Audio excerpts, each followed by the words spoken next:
Jouer comme une fille. Un balado sportif avec Guylaine Demers et Marc Durand.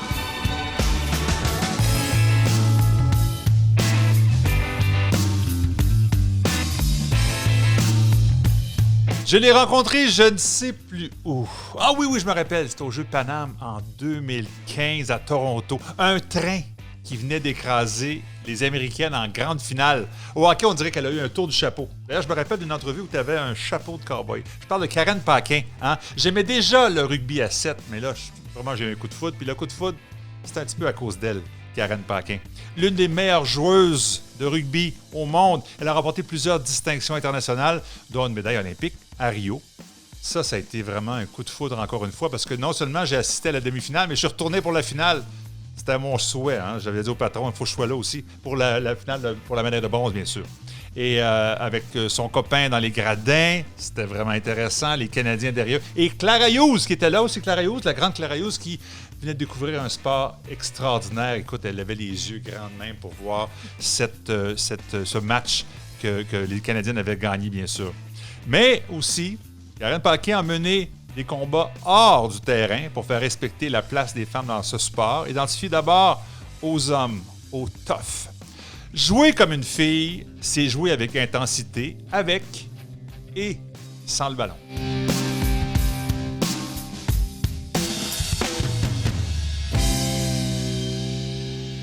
Et Guylaine Demers est avec nous.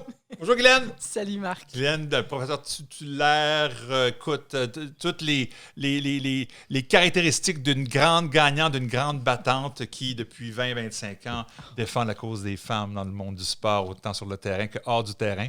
Absolument. Et ça continue. Et ça continue avec, entre autres, le balado. On est content de vous savoir avec nous, mesdames et messieurs. Si vous nous écoutez dans vos écouteurs, sachez qu'on existe aussi en vidéo. Puis si vous nous regardez, mais sachez que vous pouvez nous écouter avec vos écouteurs en faisant du jogging, le ménage, en étudiant. Hein? Tout est possible. Tout est possible. Puis je pense qu'on est divertissant. Jusqu'à présent, on a des bons commentaires. Ouais. Divertissant, utile. Qu'est-ce qu'on pourrait aussi dire de nous? Très relax, authentique. Authentique. Là, on a une belle complicité. Là. Ouais. C'est bon. On partait des rumeurs. Ah! Oh, attention. Mais là, c'est déjà notre épisode 5 pour nous. Alors, c'est sûr que là, on commence à avoir de l'habitude. Mais honnêtement, aujourd'hui, une invitée, moi, je suis vraiment content. Là. Quand tu m'as dit « Karen Paquin », j'ai dit « Oui! » J'ai même pas su c'était quoi le sujet, mais « Karen Paquin, bonjour! » Salut! Écoute, quelle intro. Non, mais Karen, merci beaucoup. Tu nous parles de ton sous-sol, de ton condo, de ton appartement à Victoria ou dans le coin? J'habite dans une grange Oh, qui a été vraiment? rénovée, Oh oui! qui se trouve à Victoria, sur l'île de Vancouver, en territoire non cédé Lekwungen. Ah. Donc, je suis ici pour finir mon année et mon cycle olympique. Et ton cycle olympique, est-ce qu'on peut déjà dire ton chant du cygne en rugby? Est-ce que ce serait ta dernière saison?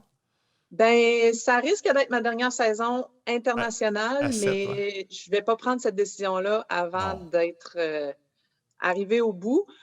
Spécialement parce que non seulement, on s'attend aux Jeux olympiques cet été, mais on s'attend aussi à vivre une Coupe du monde en rugby à 15 à l'automne en Nouvelle-Zélande. Donc, j'aimerais ça là, si je pouvais aligner les astres et participer aux 2 événements.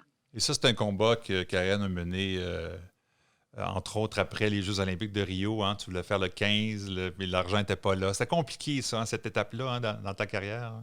Oui, ça a été un moment où est-ce que ça m'a un peu ouvert les yeux sur la réalité du sport féminin à l'extérieur du monde olympique. Oui. Parce que le financement est là pour le 7, parce que c'est un sport olympique, puis le Canada, on le sait, a une des meilleures formations au monde. Mais lorsqu'on parle du 15, attention, c'est plus la même chose. Hein. Et pourtant, c'est un merveilleux sport, une merveilleuse discipline en rugby.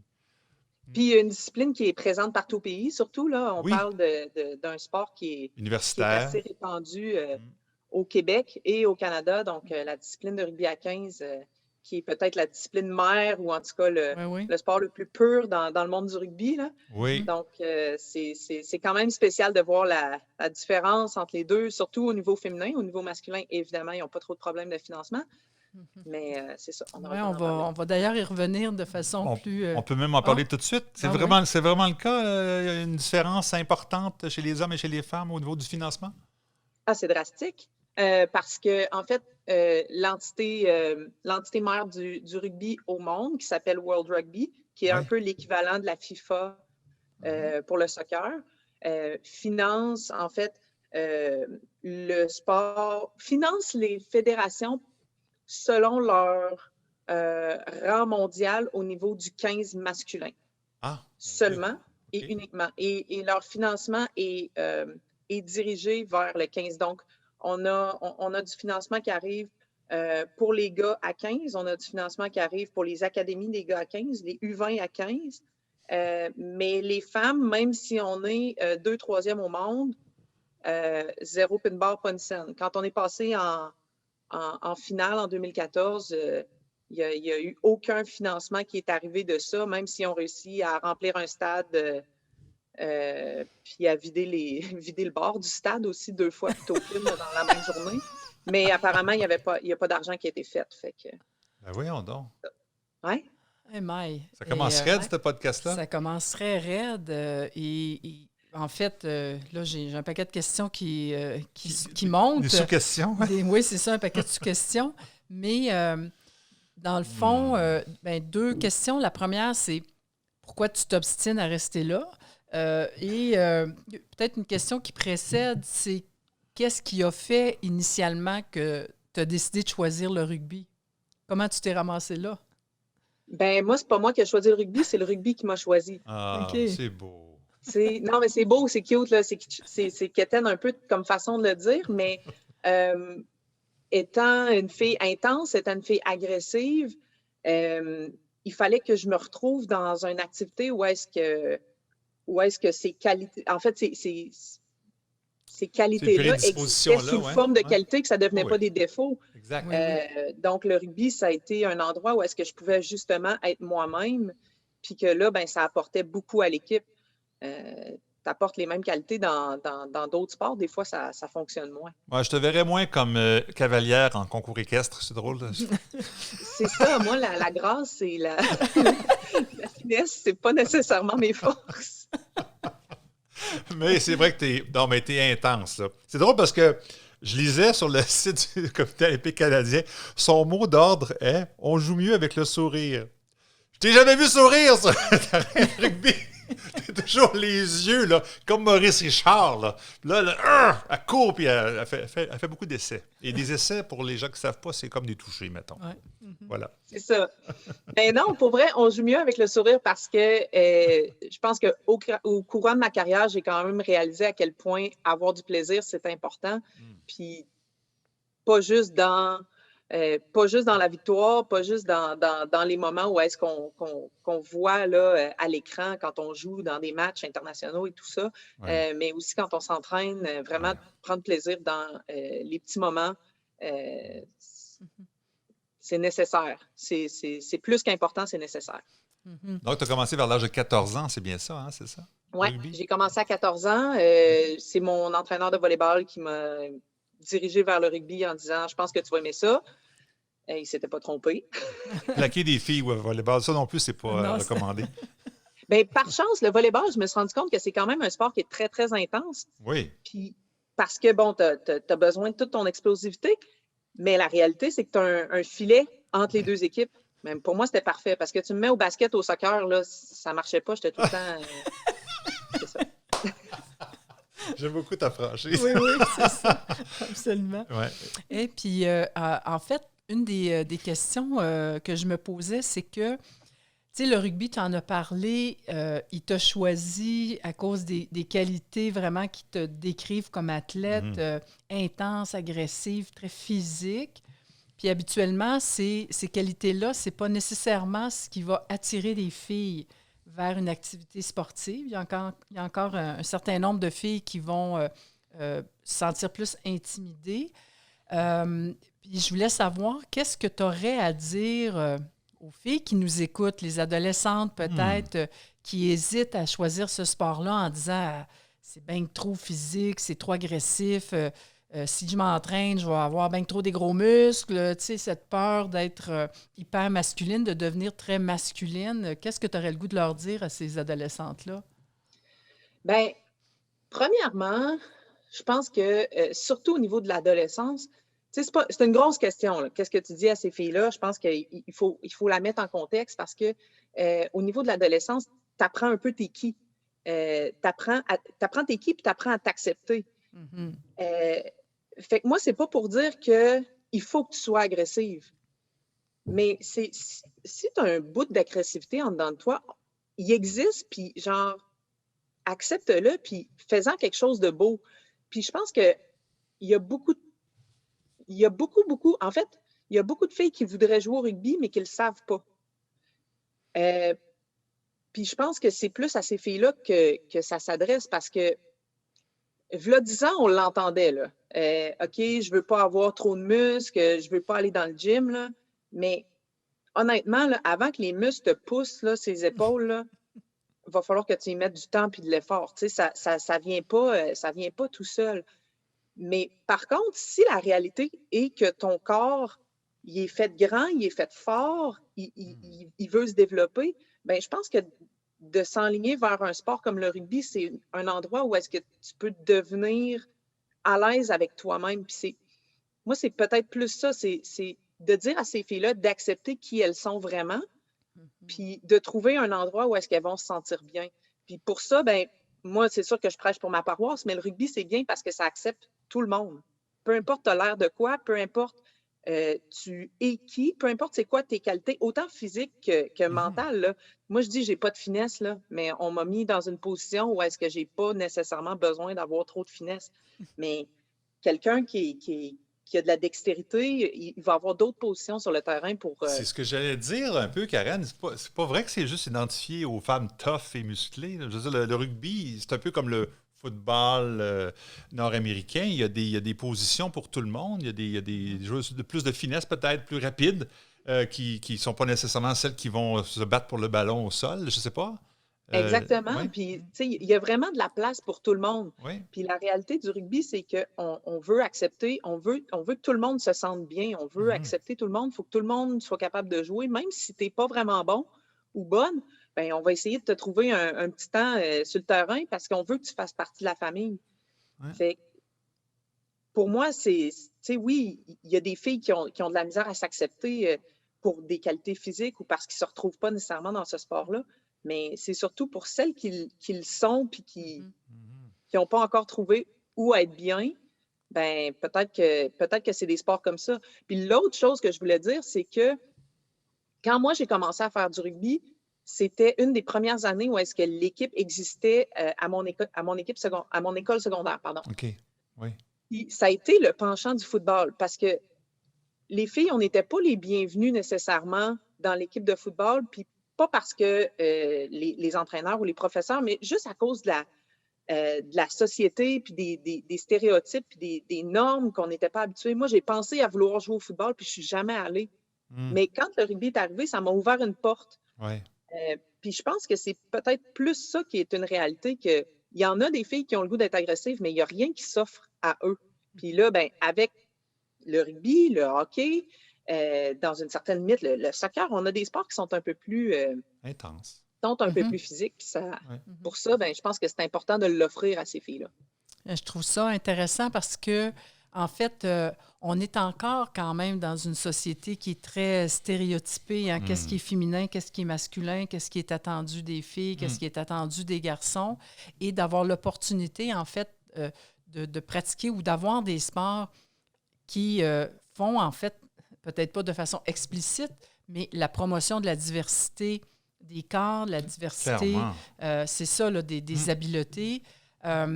Et de ton point de vue, est-ce que, bon, on peut parler de Rugby Québec ou Rugby Canada, est-ce qu'il y aurait plus qu'on pourrait faire justement pour que les filles soient à tout le moins recrutées, informées, attirées vers le rugby? Écoute, c'est sûr qu'il y a plus à faire. Il y aura toujours plus à faire parce que je pense qu'à ce rythme-là, on va atteindre à peu près l'équité en en 2235, là, quelque chose C'est du ça, genre. Là. t'es en plein ça, Fait que, oui. tu sais, je pense qu'il y a vraiment quelque chose à faire. Je pense qu'au niveau du gouvernement, il faut qu'on mette nos culottes puis qu'on donne un coup parce que c'est sûr que le sport, ça reste un des bastions forts du sexisme dans le monde. Puis même au Canada, on parle du Canada comme si on était un pays égalitaire, mais mon œil, réalistement, là, on n'est pas rendu là dans le monde du sport. Puis je pense que il y a vraiment quelque chose à faire au niveau gouvernemental pour aider la promotion des sports, vraiment faire des actions visées pour aider les filles. Puis je pense qu'il y en a qui se font, mais est-ce qu'on pourrait en faire plus? Absolument. Qu'est-ce qu'on Puis, pourrait faire de plus, Karen? Ouais, vas-y, ouais. part des ligues professionnelles. Des ligues professionnelles en Des ligues sport féminin. professionnelles féminines dans les Oui. sports. Oui. On, Mais ça appartient au gouvernement, ça, selon toi? je pense pas que ça appartient au gouvernement, mais je pense que le gouvernement a peut-être un rôle à jouer au niveau d'aider ces ligues-là à partir parce que oui, ça prend des investissements, oui, ça prend du monde qui ont une vision et tout ça, mais pour moi, je pense que le gouvernement devrait se rendre compte que le sexisme est tellement institutionnalisé par la réalité actuelle que le sport professionnel prend un peu toute la place dans la fenêtre médiatique, ou en tout cas une grosse partie de la place. Ah, certainement, oui. Ben, je pense qu'on a quelque chose à faire. T'sais. Si on est capable d'utiliser, bon, par exemple, le CRTC pour dire qu'il faut qu'il y ait du français dans le monde médiatique, ben, pourquoi qu'on n'est pas capable d'utiliser une entité gouvernementale pour dire qu'il faut qu'il y ait des filles dans le monde du sport professionnel? Ah, c'est Quand bon, on le ça. regarde avec les exemples qui existent déjà, quand on pense au tennis féminin, qui est rendu super fort parce qu'ils ont commencé, peut-être 30 ans en avance, à faire des ligues professionnelles. Puis aujourd'hui, ben, on n'est pas à parité, mais s'il y a une place qu'on est proche, c'est peut-être là. On est pas mal proche, oui, effectivement. Même les hommes défendent maintenant de plus en plus. Certains hommes, entre autres bien placés, défendent que les bourses soient les mêmes, hommes et femmes, en tennis. Bien, tu vois, c'est le fun parce que tu mets vraiment, en fait, le doigt sur le gros bobo. Puis le balado, c'est un peu ça. On s'est rendu compte, juste pour te dire, au début, on voulait faire 10 émissions, on est rendu à 25 parce que le sexisme en sport est absolument très présent. Tu l'as dit, c'est encore un domaine très masculin. Et cet enjeu-là doit être attaqué sous différents angles. Oui, le gouvernement a un rôle à jouer. On a reçu Isabelle Charret. Et là, on voit la limite jusqu'où le gouvernement veut aller. Les médias, le rôle des médias, comme tu dis, si on n'envoie jamais de rugby féminin à la télé, là, ben, on n'incite pas d'autres filles à dire « Ah, regardons ça, c'est donc bien trippant ce sport-là, j'ai le goût de m'y mettre. Ouais. » Et c'est toujours la poule ou l'œuf. Ouais, qu'on se demande tout le temps. Et puis, un des enjeux que tu soulèves, moi, je pense, comme toi, quand il s'agit d'argent public, si tu parles du CRTC, quand c'est une télévision d'État, c'est tes impôts puis les nôtres qui payent, ben c'est parce qu'on est 50 % de la population, ben j'aimerais bien ça voir ça aussi dans la diffusion des sports. Tu as raison. Puis c'est intéressant ce que tu soulèves, puis je me rends compte qu'effectivement, au Canada, en y repensant, il n'y a pas beaucoup de ligues professionnelles féminines dans aucun sport. Le hockey, c'est mort il y a quelques années. Soccer, ça a déjà existé, je ne suis pas sûr. Il y a peut-être du semi-pro maintenant. Rugby, on oublie ça. Alors qu'en Europe, il faut tout de même le mentionner. Rugby, water polo, basket, handball, volleyball, nommez-en.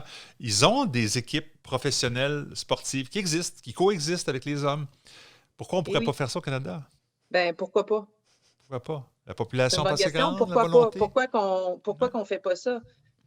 Faut se poser un peu la question en tant que société, mais je pense qu'on peut aussi se poser la question en termes de... Tu sais, on peut aller dans notre petite unité, là, notre noyau familial, puis se demander qu'est-ce qu'on fait. Est-ce que papa va jouer au hockey à 8 heures le soir, puis maman reste à la maison? Ou est-ce que maman va jouer au hockey, puis papa reste à la maison? Tu sais, sans faire de tu sais, je veux pas mettre tout le monde dans le même panier, mais la réalité, c'est que le sport, on le dirige vers les enfants, puis on ne l'amène pas vers les plus grands, ou vers les plus grandes, je devrais dire, parce que les gars, ils ont le droit de jouer au hockey, ils ont le droit de jouer au baseball. Mais est-ce qu'on peut pas changer un peu cette façon de penser-là? Parce que les petites filles qui sont chez eux, qu'est-ce qu'ils voient? Ben, eux autres, ils vont devenir un peu comme maman. Puis au final, ben, ça donne tout un espèce d'amalgame de situations qui fait que les filles, voient pas le sport comme étant une nécessité. Ils ont très peu de modèles. Il y a très peu de modèles que maman et papa font du sport. Fait que, tu sais, ou maman et maman, là, mais tu sais, c'est comme, Ouais. peux-tu, s'il vous plaît, genre, changer Ben, ça partout en même temps? Ça, tu sais, quand on a parti le balado, on se disait, on veut donner des solutions aux gens aussi. Clairement. On ne veut pas juste dire Dénoncer, puis ça va mal. Ouais. Et quand c'est des grands enjeux, comme là, on dit, il y a encore des problèmes de discrimination importants en sport. Là, pour le sport féminin, on le voit, puis tu es un exemple très concret, actuel. Là, tu ne parles pas d'une situation de 1970. Là. On est en 2021, puis ça se passe. Mais plutôt que les gens disent « Ouais, mais moi, je ne peux pas rien faire contre le sexisme, c'est bien trop gros. » Ben non, mais chez vous, comment ça se passe? Je trouve tellement que c'est vraiment une super bonne idée. Moi, j'ai joué au basket là, avec le Rouge et Or. Puis quand on a fini, notre seule option, c'était l'intramural. Ouais. Puis encore là, il fallait qu'on joue dans la Ligue des gars parce qu'évidemment, on était trop fortes, là, la gang de filles qui finissaient l'universitaire. Mais là, on jouait avec les gars. Ça les faisait, je vais le dire, ça les faisait chier parce qu'on les battait. Puis là, ils jouaient de façon très, très agressive avec nous parce que là, se faire battre par des filles, écoute bien, ça marche pas. Ben, voyons. Mais fait que là, maintenant, on a décidé de partir notre petite ligue. Mais tu sais, on se ramassait dans un gymnase, celle qui pouvait, mais il n'y avait rien d'organisé. Fait que tu as tout à fait raison de dire, si je ramène ça à mon environnement, à la maison, qu'est-ce que je peux faire? Puis je pense qu'on est très timide aussi, des fois, d'aller cogner à la porte de la municipalité puis dire « Hey, oh! » puis de regarder la programmation puis de dire « C'est parce que là, votre programmation, il y a 80 d'affaires pour les gars. Ouais. Les filles, c'est 20 » Dans le loisir municipal. On a le droit de demander, mais j'adore ton approche. Et puis, ça va m'amener à mon autre question. J'en ai plein aussi, mais vas-y. Non, vas-y. Là, on ne sait pas, est-ce que ça va finir dans 1 an ou dans 2 ans ta carrière après les championnats du monde en Nouvelle-Zélande. Mais est-ce que tu te vois jouer un rôle après ta carrière d'athlète pour la promotion du sport féminin? Ou... Absolument. Quel rôle exactement, je ne sais pas. Moi, mon rêve, mettons, post-carrière, c'est justement de starter une ligue pro de rugby au Canada et aux États-Unis. Wow! Ça va-tu se passer? Hey! Probablement pas dans la première année. Écoute, on recrute les investisseurs, on commence ça. On commence maintenant. C'est quoi le site web? Yes! Non, mais c'est Parce bon, que moi, je connais ça. la partie rugby, mais la partie financement, justement, tu sais, j'ai pas les années de quasiment de copinage dans le monde de la business. J'ai pas ce background-là. Mais ce que je sais, c'est que à Québec, au Québec, mais spécifiquement à Québec, les filles sont fortes. Ben oui. On est à peu près le meilleur club, le Club de rugby Québec et l'Université Laval. On est les meilleurs clubs au Canada. Oui. On fait partie du top 2.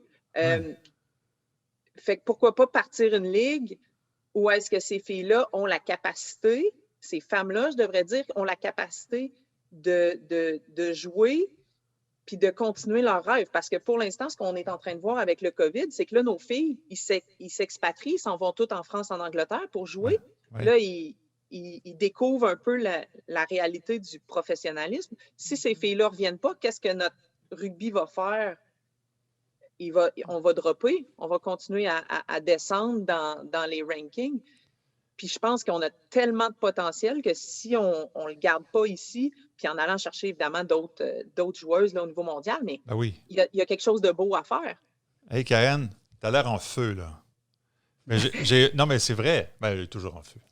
Mais là, j'ai peut-être un sujet qui est plus pointu, puis ça m'amène, en tout cas, tu m'amènes carrément sur cette question-là. Ta coéquipière Magali Harvey, ta partenaire de plusieurs années, a mis quelque chose sur Facebook, là, comme on est en février actuellement, là, récemment, et puis qui a suscité beaucoup de réactions. Elle s'est demandé, entre autres, comment exiger l'excellence aux athlètes féminins alors qu'on ne les paye pas pour jouer. C'est un peu ce que tu disais tantôt. Et puis, et qu'elles doivent avoir souvent un deuxième emploi parce que sinon, ils n'arrivent pas. Et contrairement à d'autres pays qui payent leurs joueuses. Puis là, il y a eu une réaction de Stéphane Hamel, qui est le président de Rugby Québec, c'est bien ça? Ou directeur général, président? Puis Oui. je vais lire carrément, c'est public, donc j'imagine qu'il n'y avait pas honte de l'écrire. Lui, il dit, pourquoi c'est comme ça? Il dit, parce que le Canada est un fake pays féministe, à commencer par Justin Trudeau.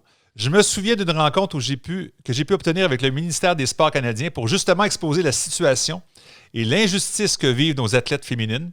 Je crois que la masse salariale des gens qui participaient à la réunion pour nous dire non aurait permis de financer le rugby féminin élite canadien. C'est une autre réalité canadienne. L'argent au pousseux de crayon est presque rien à ceux et celles qui se démènent sur le terrain.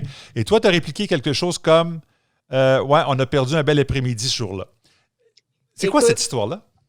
Stéphane et moi, avant la Coupe du monde de 2017, après les Jeux olympiques de 2016, on a réussi à obtenir une réunion d'une heure avec des gens qui sont, entre autres, à Sport Canada.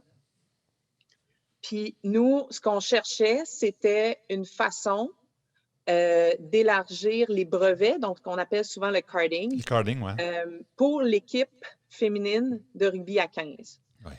Puis la réalité, c'est que, premièrement, on était 3e au monde. Deuxièmement, on était en contention pour la Coupe du monde.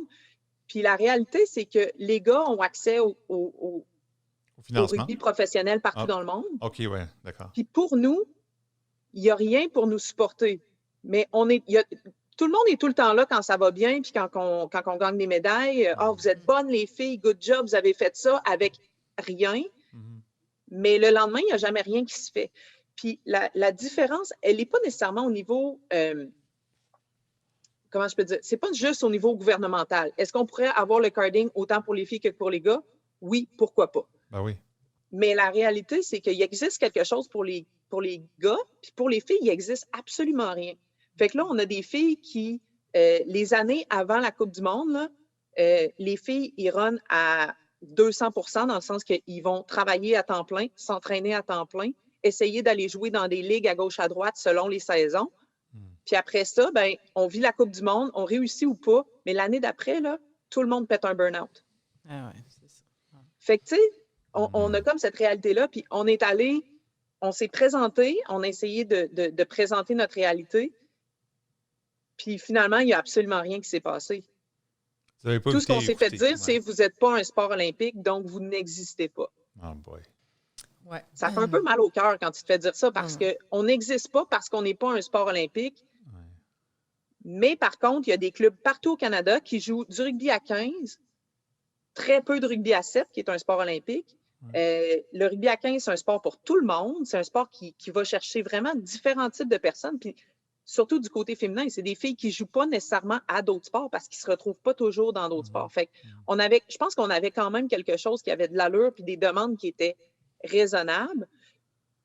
Puis tu sais, je veux juste mettre une perspective. Quand on se bat pour le sport féminin à haut niveau, tu sais, je parle de ligue professionnelle, je parle d'équipe nationale, c'est pas nécessairement juste pour, tu sais, on parle souvent de l'élite, là, puis qu'on oublie le reste, là, mais c'est parce que quand, tu sais, je veux pas dire qu'on parle juste de l'élite, c'est parce que quand tu mets l'élite qui est là, tu es capable après ça d'avoir des filles qui vont faire des conférences partout puis qui donnent de leur temps parce qu'ils ont un petit peu d'argent puis ils ont un petit peu de temps à donner à gauche, à droite pour essayer de faire des camps, pour embarquer les jeunes, pour aller voir des clubs.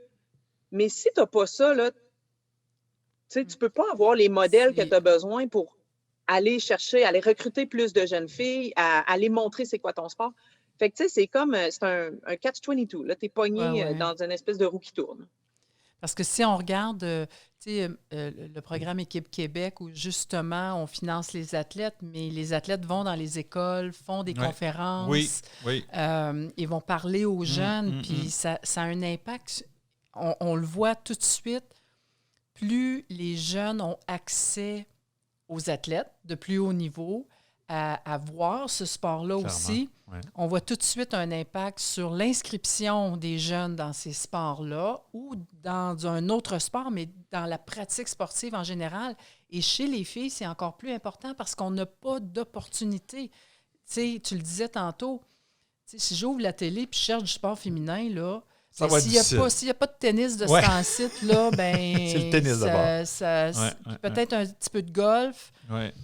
mais ça finit là, Oui, là, c'est c'est vrai, terminos. c'est Là, vrai. fait que j'en vois pas de sport féminin. Non. Fait que, et ça, pour moi, donc si on n'en voit pas, qu'est-ce que ça prend? Ben, j'ai besoin d'avoir accès à des modèles comme Karen. Et des opportunités, puis je comprenais son combat, puis je le comprends encore. Il n'y a pas de ligue de rugby à 7 universitaire ou collégiale, c'est toujours du 15. Alors, les filles du rugby à 7 là, qui nous rendent fiers, puis avec raison, mais ils ont tous joué au 15 avant. Puis ils continuent à le faire comme Karen et comme d'autres. C'est pas normal. C'est comme si on disait on donne l'argent à la Ligue nationale de hockey parce qu'ils nous représentent à la Ligue nationale de hockey, mais le hockey mineur, c'est fini. On finance plus rien. C'est comme, mais non, ça marche pas comme ça, là. C'est comme, mais non, c'est notre. La réalité, c'est ça, c'est que le rugby à 15 est nécessaire, puis il est le fun aussi à avoir joué. Puis honnêtement, pour parler un peu tu sais, parce que je l'ai vécu, du rugby féminin, c'est intense, c'est un beau spectacle, vraiment un excellent spectacle. Ça aurait intérêt, puis je verrais très bien une ligue professionnelle, puis c'est sûr, j'ai mon billet de saison, moi, pour je sais pas comment vous appelez, là, le club, le Rugby Club de Québec. Vous avez un nom, hein? C'est quoi le club à Québec, non, encore? C'est le Club de rugby de Québec. That's it, Club de rugby de Québec. Hey, Aussi simple, le CR de Québec. Ah oui. C'est bon, ça. Mais écoute, tu as des beaux projets, Karen. C'est beau de t'entendre puis de voir que tu défends ton sport comme ça avec autant de passion puis que tu veux redonner à ton sport après. Ça prend des femmes comme ça, Guylaine, dans le monde. Ouais, on pourrait te canadien. cloner, absolument. On pourrait l'embaucher. Puis justement, elle est ambassadrice, entre autres, du sport avec Sportaid, entre autres. Donc, tu donnes des conférences, on t'entend, on peut te voir aussi lorsque tu as l'occasion. C'est sûr là, que tu es confiné à Victoria, là, pauvre toi. Oui, bien là, pour l'instant, on gère le Dans une COVID ferme. comme on peut, là, mais j'ai la chance d'avoir la possibilité, avec le programme des ambassadeurs de l'esprit sportif du gouvernement du Québec, de me promener dans toutes les écoles et dans les fédérations et en fait, dans le monde du sport, puis d'aller, parler, oui, de ma carrière, mais parler des valeurs du sport. Puis ce que je vois, puis ce que j'entends, puis les feedbacks qu'on reçoit, c'est « Hey, quand tu es venu, ça nous a donné des munitions pour envoyer les jeunes jouer. Ça nous a donné des faits, puis ça a attiré les gens. Puis la première chose que le monde font, là, c'est après ça, ils s'en vont dans le cours de récréation, puis ils jouent au rugby, tu sais. Fait que ça donne juste le goût de s'impliquer dans mon sport, mais dans le sport en général. Puis, tu sais, moi, j'ai pour mon dire que, tu sais, moi, je voulais faire du ski quand j'étais jeune. Aujourd'hui, je fais du rugby. Peu importe c'est quoi ton sport d'entrée, tu vas trouver, tu sais, tant que tu restes dans le monde du sport, tu vas trouver quelque chose qui te plaît. Puis c'est pas nécessairement de dire que tu vas te rendre au plus haut niveau possible, mais l'idée, c'est de continuer à jouer le plus longtemps possible. Puis de faire un peu cette idée-là que le sport, c'est à l'école secondaire, ensuite au cégep, à l'université, puis qu'après ça, c'est fini. L'idée, c'est qu'on continue à être actif un peu tout au long de notre vie. Puis pour les femmes, de s'approprier ces qualités de, tu sais, ce monde du sport-là, les femmes ont le droit de faire du sport.